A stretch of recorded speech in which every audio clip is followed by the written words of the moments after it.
So obviously the topic of how to get the most out of life is a pretty heavy topic. It means it's almost like teach me everything there is to know about Judaism while standing on the same on one foot. The Gemara says in Masachet Shabbat on page 31, the Gemara says there was this fellow, non-Jew, that came to become Jewish. He saw something, he was excited, he wanted to become Jewish. So who's the nicest guy? Right? Shammai. Shammai is the one that says in Mishnah in Pirkei Avot, he says, Heveh mekabel et kol adam besever panim yafot. You should smile and greet everyone with warmth and smile. So everyone kind of like gravitated towards him. There are 3 stories there of people who wanted to become potential converts, and every one of them went first to Shammai, even though that Hillel was the Nasi. Hillel was a bigger figure. But Hillel was more, Shammai was a very strong personality. He accepted no garbage from anyone, right? Hillel, on the other hand, was extremely humble. And he worked with people. So he goes to Shammai, he says, Rabbi, I want to become a convert. I'm interested to become a convert, but I have one condition. You have to teach me the entire Torah while standing on one foot. So Shammai was on the side, it was a bana, it was a contractor. So he takes this long stick, get out of my office, basically, kicks him out. Goes to Hillel. Goes to Hillel, he says, he was stubborn. He kept his tenai, he kept his condition. He goes there, he says, Rabbi, I want to become a convert. He says, okay. So I have one condition. What's your condition?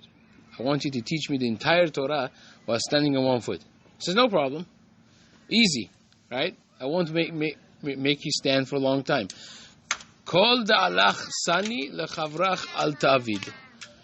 Anything you hate being done to you, do not do it to your friends. This is the Torah. Idach perusha zil gemor. The rest of it is the explanation of this. Go learn. Which means the Mefarshim explain why this is the main encapsulation of the Torah, because the majority of the mitzvot are ben adam lechavero. The majority of the mitzvot are concerning a person's interpersonal relationships with other people, right? And the interpersonal relationships with other people is governed by this one idea of thinking before you do anything to other people, thinking, if I was him and he was me, how would I want to be dealt with? Right? And whatever you don't like to do, done to you, don't do it to other people. So that's the story of Hillel. But it is difficult, oftentimes, to try to encapsulate big and vast concepts into small talks like this.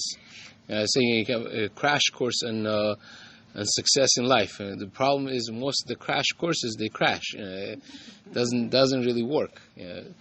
There's this rabbi that gave a sermon on Yom Kippur evening and Ela time. He spoke for 45 minutes. And there was this guy, I heard this story in a public speaking class. You'll see soon. So there's this person that worked for media, and after Arvita Yom Kippur, after Yom Kippur was concluded, comes to the rabbi, he says, I'm so-and-so from so-and-so, it's like a big shot. And he says, I have a question for you. Do you think you could summarize your entire sermon in 3 minutes? And the rabbi feels like in a chashuv to say yes.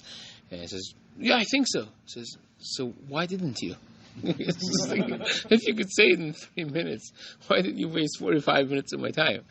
But this public speaking teacher wanted to say, be to the point. But the truth is, many times, there are certain points that have to be made in a longer thing with bringing live examples in order to make it a reality. So I want to share with you a few pointers about what makes a person appreciate life and be able to get the most out of life, like the topic was set, right? How do you get the most out of life? And I want to connect it also with with the parasha that we just finished, in the portion of the Torah that we just read, and the portion that we're going to read in this coming Shabbat, right? The portion that we're going to read this Shabbat, in Parashat Korach. Korach was a wonderful person in terms of his intellectual capacity, in terms of his lineage, in terms of his wealth. He was the richest man in Jewish community. He was one of the smartest men. He was considered a Navi, is considered a prophet. And he had everything going for him. And what happened to him? As we read in the parasha, he was buried alive. He suffered a tremendous consequence, a horrifying death. How did it happen? How did it happen? Because he wanted to be in place of Aaron HaKohen. He wanted somebody else's life. Right? He comes to Moshe. He says to him, Moshe, who told you to become the leader and make your brother the high priest, the Kohen Gadol? This is some serious nepotism going here, right? You just took everything for yourself, right? All of the assembly of Israel are all holy people. We all heard Hashem speak, Anochi Hashem. We all stood by Har Sinai, by Mount Sinai. We accepted the Torah directly from God. What makes you better than us? Why do you impose your leadership over us, right? This was the first recorded communist comment in human beings' history. Let all of us be leaders, right? It's a very exciting thing. Let everyone, don't have police, abolish the police, abolish the system. We'll all be good people, we'll all be equals, right? There's only one problem. You see, nowadays, I think it was, allow me to quote Winston Churchill, because he says so beautifully. He says, if you're not, how does he say it? If you're not a liberal when you're 20, you have no heart. If you're not thinking that you have to, new ideas, communism, Marxism, new things, altruistic things, then you have no heart. I says if you're not a conservative by the time you're 40, then you have no mind, right? So exciting stuff. Let all of us be equal in this. Now, the people who voted for one individual in this past thing that was a communist, the old known communist. If you take a look at their age and their demographics, they're all young people. You barely would find people over 60 that would vote for this individual. Why? Because they remember what happened when people tried it in Soviet Union and in other places. It just doesn't work. 80 years of failure, right? So this was Korach. Korach came and said, let all of us be equal. But what did he really want? Our sages tell us what was bothering him was he wanted to be the head. Just like happens in the communist countries, they say, everyone equal in this, and then what happens 20 years down the road? Few individuals have all the power in their hands, and the rest of the people are badbacht, right? That's just how it is. So he was, our sages tell us that he was jealous of Moshe Rabbeinu. He wanted somebody else's life. Somebody else's life.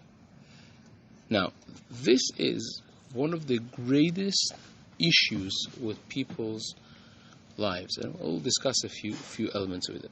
When I was in 10th grade, our teachers, twice a year, he would have open, anonymous questions and answers. The way it worked was you wrote your questions in a piece of paper, you put it in his desk, right, anonymously whenever you wanted. At a certain date, he would open and choose a few of them to read. Subsequently, I realized that he wanted to have these questions come up, and many of them were challenges of the 10th grade boys, that he wanted to have a platform to talk about them. This is how he did it, because always those few questions came up, and those are the things that he chose, right? Smart. So one of my learning partners, a great guy, very diligent and dedicated to succeed in life. And I know because he told me that he is the one that asked that question. He asked, how can I guarantee my success in life? What's the best path to success? So he picked on this question. And the good thing was he gave like one-liner answers, not complicated talks, He said, if you want to be successful in life, don't look at other people. Do your best to be yourself. Your best. Do your best to be your best. Right? Don't compare yourself with other people. Because the moment you start comparing yourself with other people, where are you living? Not in your life. You're not focusing on yourself. Well, your success, if your success is measured, right, not in an internal way, it's not objective but it's subjective, then you have no life. Because there's always bigger people. And also there is the perception of people, right? In my shoes, you will never want to be, by the way. But in my office, the walls, if they had ears, they hear a lot of different things that is 180 degrees against the perception that 99% of the people have about those people sitting across the desk from me. Right? There you see, this guy that everyone thinks he's this and this and this, really he's suffering from clinical depression, he's suffering from schizophrenia, from borderline personality, from all kinds of different things. Right? So you don't even know what you're comparing yourself to, and you're making yourself miserable. But I'm not even talking about that. I'm talking about essentially you have objective items and subjective. Subjective is never good because it's malleable. It's like having a fixed 30-year mortgage versus having to daven every day that it's not going to go up to 11% again. Yeah. So it is. You never know. It's not in your hand. Your life is not in your hand because you see someone right away. He's driving this car. Like, what does that say about me? Well, it says nothing about you. But if you think it says something about you, then you're badbacht. Like literally, you're not living a life. Because it doesn't stop there. Then you go to the house. You see the house. Now you have no clue that his father paid all the down payment or he used the line of credit of his father or whatever else. Maybe you have no clue about that. You think the guy, he's 29 years old or 35 years old and he has like a $10 million house and you think like, what does that make you feel about yourself if you go down that rabbit hole? It makes you feel insignificant, right? And not good enough. Whereas reality is far from that. Let's say he actually did it with his own brains and money and everything. So, okay, we know people have IQs of 100, and there are people who have 230, right? Those two people cannot be compared together. So you're never going to be like him, right? Take somebody that has a photographic memory, right? Somebody wanted to, at age 15, he was depressed. He said, so I told him, like, what's happening? He said, I'm not like Chacham Ovadia when he was 15. I was like, dude, he never forgot anything that he saw in his life. He had a photographic memory. He literally could tell you 40,000 volumes of books. You would open any one of them, tell him the name of the book and the page, and he would read it for you, letter for letter, word for word. If you compare yourself with him, you are setting yourself up for a disastrous situation. You're going to be depressed. It's just not smart. So now this is obviously a big example, but make it smaller, more mundane, right? You never know who is more, capable. In some people are book savvy, some world savvy, some are socially savvy. Everyone has certain things that they have, right? So comparing yourself with other people means that you do not know thyself, right? And in order to succeed, there is this book, Art of Warfare, right? You know that? You're familiar with this, right? Right? Is written by who? Art of War or Art of War? The Art of It's the Art of War. War or Warfare? It's by this Sun Tzu, right? What's the correct name? The Art of War. War. Okay, the Art of War. See, he says, if you know thy self and thy enemy, you could fight hundreds of battles and not lose. You have to know yourself and you have to know your situation around. But the first and foremost is you gotta know yourself. If your barometers of your life is other people, then you do not know thyself. You don't know yourself. If you can't make peace with yourself, then you have no life. Right? The Gemara says in Masechet Brachot, says when somebody in Israel, in Marava, in Israel, when somebody got married, they would ask him, matzah or motzeh? Are you a matzah or are you a motzeh? What does that mean? In Hebrew, matzah means found, motzeh means finding. Right? It's a reference to two different verses in the Bible. Matzah, the pasuk says, "Matzah isha matzah tov ve'afek ratzon min Hashem." If you found a wife, you've found goodness in your life, and Hashem will be happy with you. Also, the Gemara says your avonot would even be washed away, and so on. Amazing things, right? On the other hand, go get the bracha from them, marry them off, and get the bracha from them on the day of wedding. So, on the other hand, the opposite, the absolute opposite of that is also mentioned. It says, "Motzeh ani mar mimavet et haisha." I find the woman, the wife, more bitter than death. Right?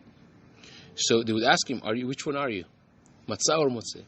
So one of the commentators says a mesmerizing insight. He says, you know what the difference is? Look at the verbiage. Matzah is past tense. Motzeh is present tense. If you get married, you do your research, you date properly, right? Someone comes to me and he says, Rabbi, I just had a date with this and this. People talk with me. I say, okay, but how was the date? He says, great. I was like, what did you do? He said, we went and watched this movie for 3 hours. I'm like, so the movie was great, not the date. I mean, you sat and did nothing, absolutely nothing. You popped popcorns, right? You know nothing more about her. It's not a date. It's sometimes needed, but that's not dating. Your research. I tell people you have to do research to know 90% of the facts on the paper before you go on the first date. People laugh at me, but I laugh at them back. So, we were just talking about that before you came here. What do you mean, how would you do that? Proper research. I just got off the phone with somebody and we were discussing everyone that they know. Everyone that they know, go back, the friends, the schools, if they dormed, the roommates, that's the best. And you find, if you do enough digging, you'll find someone that is willing to, usually the people who they put on their resume or they'll tell you about, that people will say, sugar and spice and everything nice. But you'll find people there's nobody that doesn't have flaws. And it doesn't mean that you should not marry them, but you have to understand where it comes from. But once you're in the fourth date, fifth date, and you have developed feelings towards each other, you're blind to that level. If you fall in love, then you're totally blind. You don't see the flaws, and then you get married, and you say, "Oh, gee," right? Well, it's true. I was for 12 years on court of Jewish divorce, so I've seen the whole, the whole spectrum of people. Whether it's the empty nest syndrome, of people getting older and being busy with building a career and buying houses and raising children, and then the kids go and they're now established and everything. To look at each other, it's like, who is this? We have nothing in common. We don't even enjoy the same things. He wants to fish. I want to go shop. And it's like I'm intellectual. She's absolutely not intellectual. Or I'm, this and athletic, and they got divorced. Rabbi, sorry. When you were on there, what was the number one thing that would come up of why people are not together anymore? like their main reason? There's not necessarily one main reason, because some of it is communal. So different communities have different things. Different age groups have different things, right? The Persians are not the same thing as Americans. Americans are not the same thing as Georgians and Bukharians, and Syrians are different than Moroccans. Everyone has their own thing. A lot of cultural differences. That's certainly mostly in the younger ages, personality differences.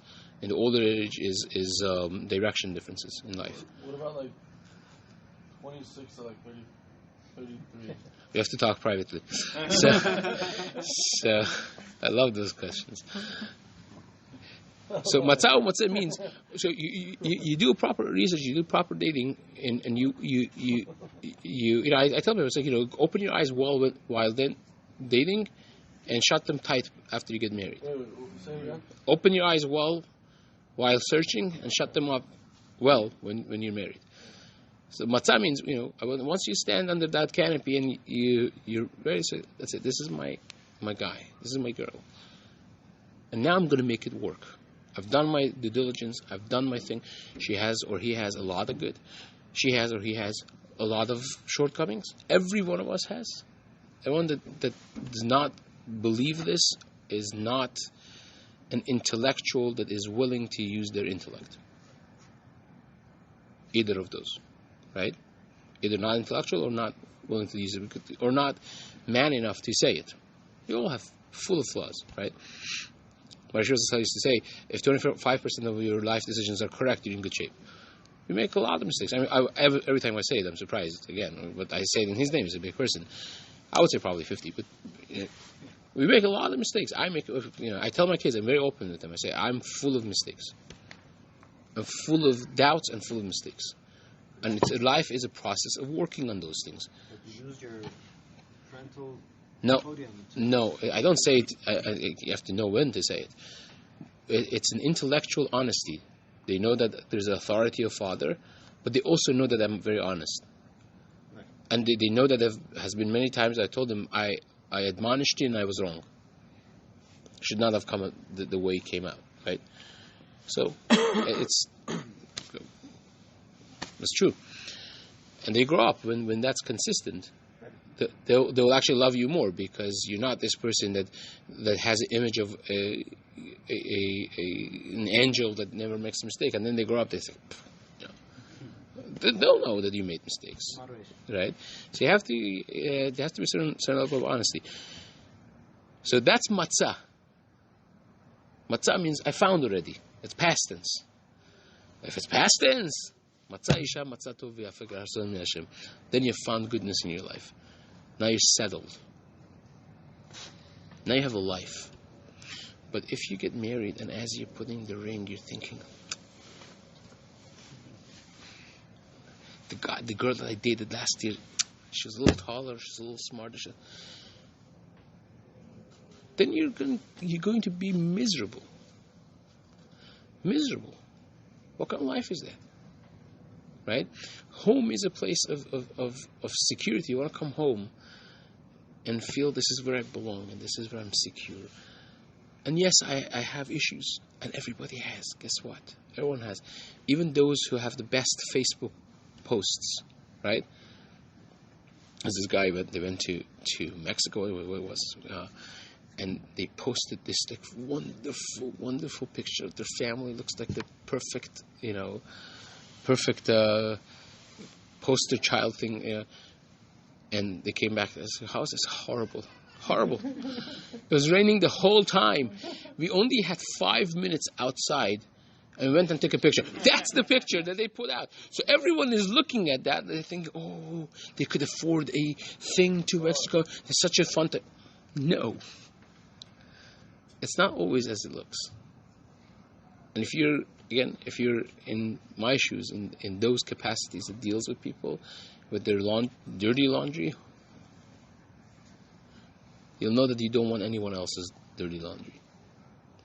Everyone has got those things. So I said all this because you have to understand, making a subjective standard is signing your death certificate. It's not even intellectually, it's not feasible. How can you be happy subjectively? Right? So you're happy right now because you think I'm the best. And the next moment someone comes that's better than you, and then what? Nothing happened, nothing changed in my life. So how is it that you're going to be always busy looking at other people's hands? So this teacher said, don't look at other people. Set your goals internally, objectively, draw a life path for yourself, create a GPS. Like everyone knows here what I call GPS is my beloved thing, God's positioning system. I always say that you got to have roadmap of life is much more complicated than any trip that you take, right? And yet nobody goes now without GPS. Nobody will go there. You get lost, right? So how does the GPS operate, right? The way it operates is you have to have 3/4 things. You have to know where you are now. You have to have a destination that you want to reach. You have to have the luxury of knowing the shortest path to it. But the most important thing perhaps is you have to also have satellite connection that every moment checks all these 3. Where are you now? Where are you going? What's the shortest way? And you take a detour, or sometimes you make a mistake, and it says rerouting, recalculating. And it puts you back on the path. Life is the same thing. You have to know where you are. That's internally knowing who I am first. Right? What makes up this person? Called Shlomo, called James, Jack, whatever the name is, right? My family, my upbringing, my nature, my society, my emotional and social status, pluses and minuses, and everything else that comes is hundreds of items that make up a person.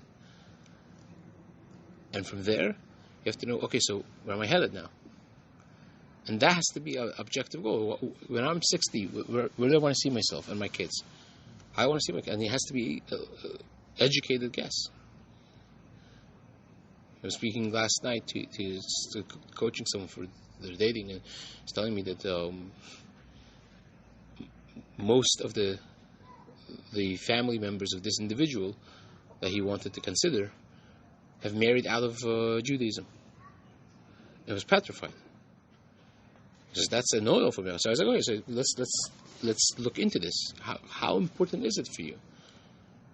Would you consider such a, because your first cousin, your kid's first cousins are going to be that, right? Going to be Chinese and going to be this, and nothing against Chinese. Well, right. But you have to know if that's something that you. It has to be educated. When you want to look 40, 50 years ahead of the time, you have to really do your due diligence well. But whatever that is, I mean, I've spoken before about Michael Josephson's method of doing this. He writes, I mean, he's one of the top people. And he writes, think you're a fly on the wall of a funeral home listening to your own eulogy after 120. What do you want to hear? Take a pen and paper, lock yourself up in a quiet room for 2 hours, and write. Write. Don't think about grammar. Don't think, nobody's going to read this. Or you're going to burn it afterwards. So don't be embarrassed. Just write. Write everything until you have nothing to write. Then put the pen down, read it well, categorize everything you wrote to 3 categories, 3 main categories. Those are your long-term goals in life. Right? Process of elimination. That's how you could find out. And now that you know, you could live life backwards. Right? And now you have to have a. Because what's the shortest way? I'm here now. By the time I'm retired, I want to be here. Or by the time I die, I want to be here. And this is the path from A to B. And then you have to constantly revisit this and make sure, you go through a tunnel, satellite is lost, you're lost. You have to be constantly checking this. Am I on path or am I taking a tangent, right? So that's knowing yourself. I always say the verse that speaks about peace. Like everyone wants peace in life, a peaceful life. The verse that talks about it is V'ata shalom u'beitcha shalom v'chol asher lecha shalom. And you shall be with peace, your household shall be with peace, and everything that you have shall be with peace. So I would say peace starts within a person. We think of peace as like world peace, right? Or peace with me and my opponents, me and my wife, me and my mother-in-law, me and my, right? All those things. But really, the peace starts within. Many people don't have internal peace with themselves. They're not at peace with who they are. They're trying to be somebody else.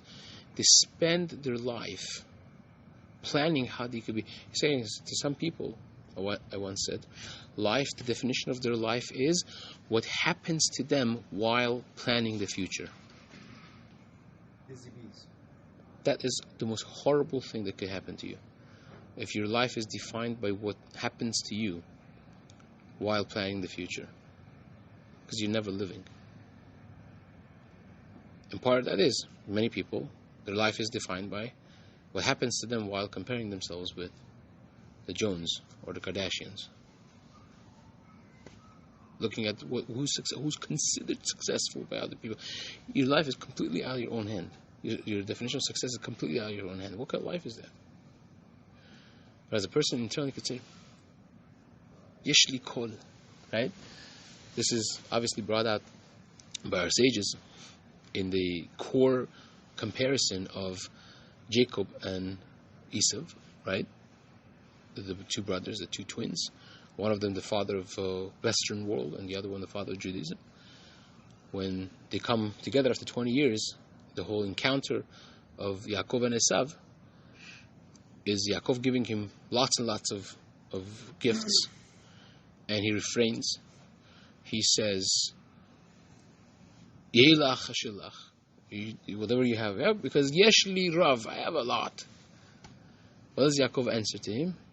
He says, no, please take this from me, because Hashem has blessed me, and Yeshli Kol, I have everything. Now, who was richer? In number, Esav was richer. But conceptually, Yaakov is richer, because I have everything I need. I'm not comparing with rich.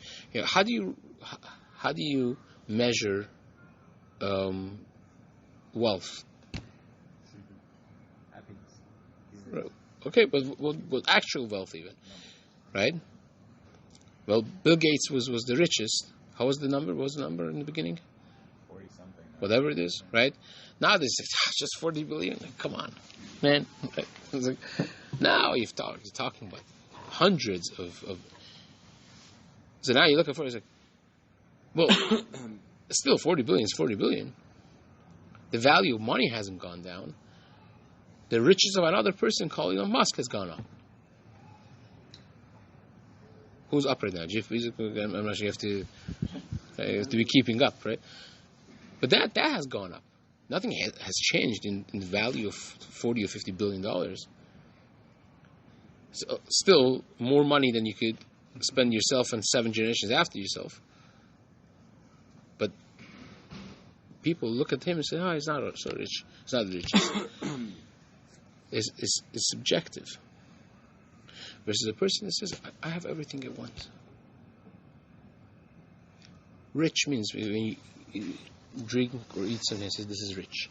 It's saturated, and you can't fit more in it.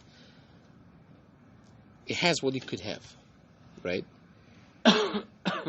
So technically speaking, the following should be the case.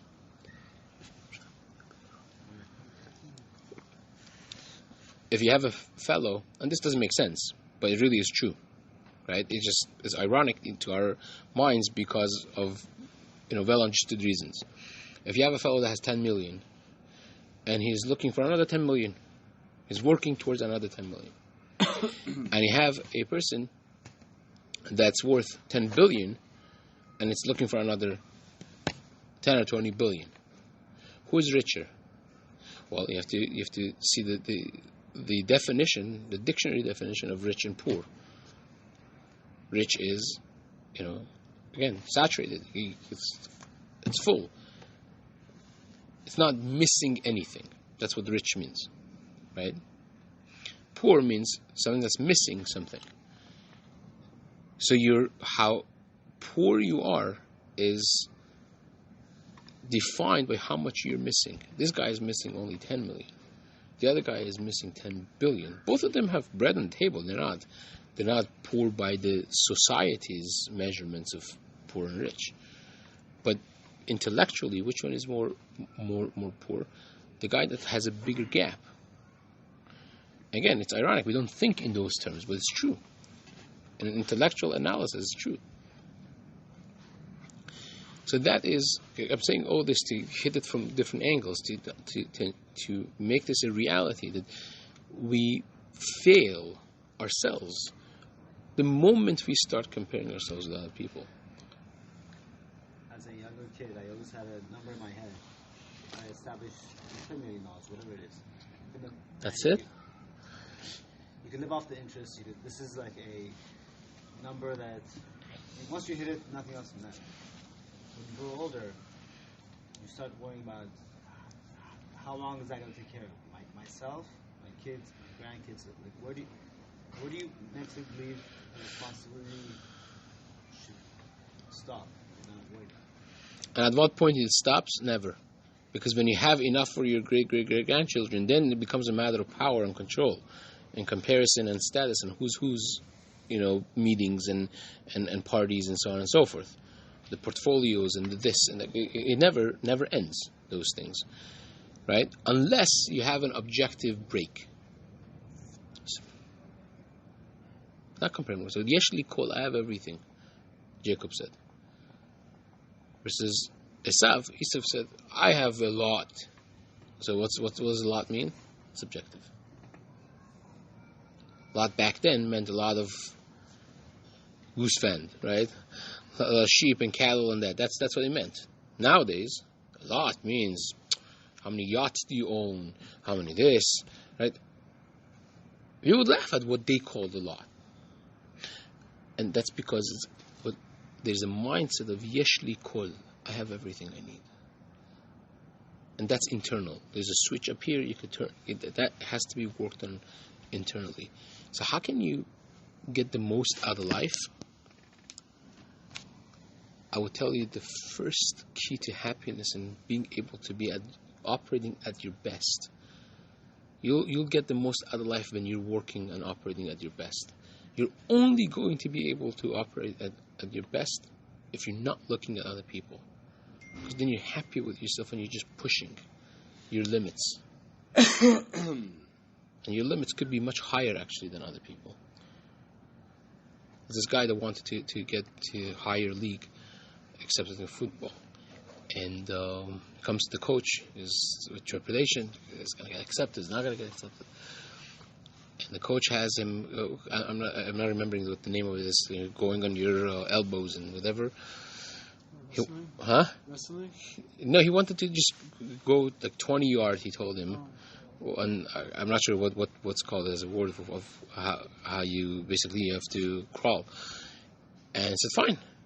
So he gets on the ground and he gets this guy, big guy, to sit on him. So, you didn't tell me that before. I said, you also have to be blindfolded. He blindfolds him. He said, the guy already gave in. So he's going, he's pushing. He's getting close to you at the 15 thing. You're getting to 17, almost 18. And the guy is like mamash collapsing. And by 19, he collapses. I said, okay, now open your blindfold. He sees he's close to 50-yard point. He's passed way the 20. He just didn't tell him. So you see, you have this blockage in your mind. You thought, when I blindfolded you, that you're never going to make it to 20. With this guy, this gorilla sitting on top of you, and you have to go like that. Therefore, you were, but until like 15, you were okay, right? I just didn't let you compare yourself with the circumstances, and wanted you to push your limits. Now you know what your limits are. Many of us, we could fly. We're F-35s. You don't know what engine you have inside.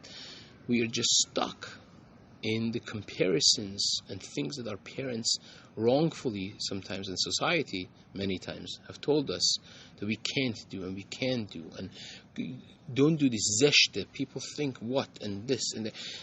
Garbage, most of which are worthless, and they're just chains and another chain to us not being able to fly our own best. Right? So the first and foremost is to start thinking about, what do I want to be? Write those pages of what you want to hear, right? And compare yourself with yourself, knowing da'et atzmecha, know yourself. If you know thyself, then you could be a warrior in life without losing. But the first step is you got to know thyself. That I think is perhaps the greatest level of ammunition that a person needs in life in order to succeed. B'ezrat Hashem.